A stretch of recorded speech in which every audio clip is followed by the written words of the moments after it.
জন্মদিনে উইশ করা যাবে কিনা, দয়া করে কোরআন এবং হাদিসের আলোকে উত্তর দিবেন। একজন মুসলমান তিনি জন্মদিবস উদযাপন করবেন না, কারণ জন্মদিবস উদযাপন করা এটা পেগানদের থেকে এসেছে, এটা ভিনধর্মী মানুষদের থেকে এসেছে। শুধুমাত্র তাদের থেকে এসেছে তা নয়, জন্মদিনকে কেন্দ্র করে যে কাজগুলো হয়ে থাকে, এমন কি এই যে আমরা আগুন জ্বালিয়ে থাকি, অনেকে জন্মদিনকে কেন্দ্র করে মোমবাতি জ্বালিয়ে থাকেন, কেক কাটাকাটি করে থাকেন, এই সবগুলো হুবহু এইভাবে এসেছে অনেকগুলো ভ্রান্ত বিশ্বাস থেকে।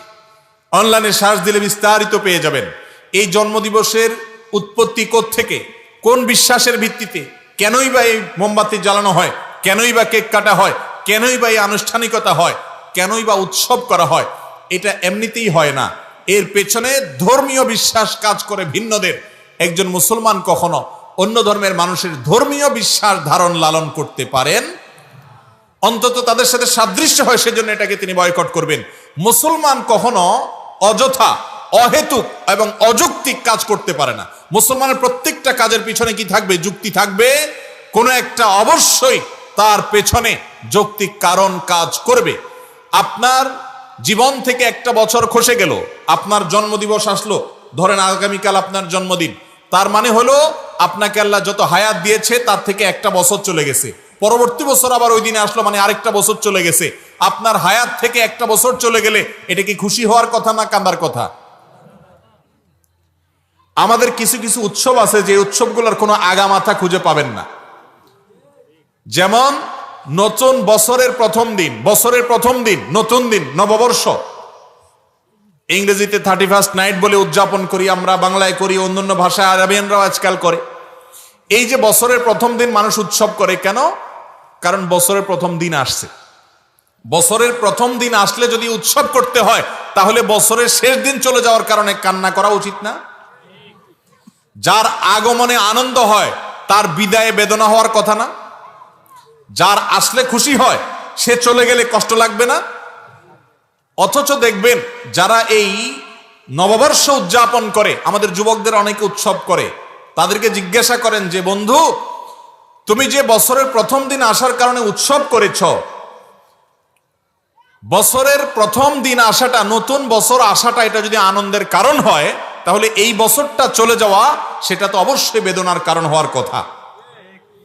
কই, তুমি তো তোমার জীবনে কখনো কোনো বছর চলে যাওয়ার কারণে, শেষ হওয়ার কারণে, আজকে বছরের শেষ দিন, কি করলাম এ বছরে আমি, এই কথা চিন্তা করি কখনো কাঁদো নাই?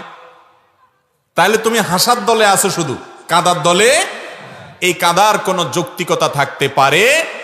যারা নিজেদেরকে বিজ্ঞান মনস্ক দাবি করে, যারা নিজেদেরকে দাবি করে যে তারা যুক্তি লজিকের বাইরে কখনো কোনো কিছু করে না, তারা ধর্ম পালনকারীদেরকে আঘাত করে, আক্রমণ করে নানা অজুহাত দিয়ে, এই লোকগুলো যখন এই সমস্ত অযৌক্তিক দিবস পালন করে এবং উদযাপন করে, তখন আর বুঝতে বাকি থাকে না যে তাদের কথা এবং কাজে মিল নেই। এজন্য কোনো মুসলমান জন্মদিবস উদযাপন করবে না।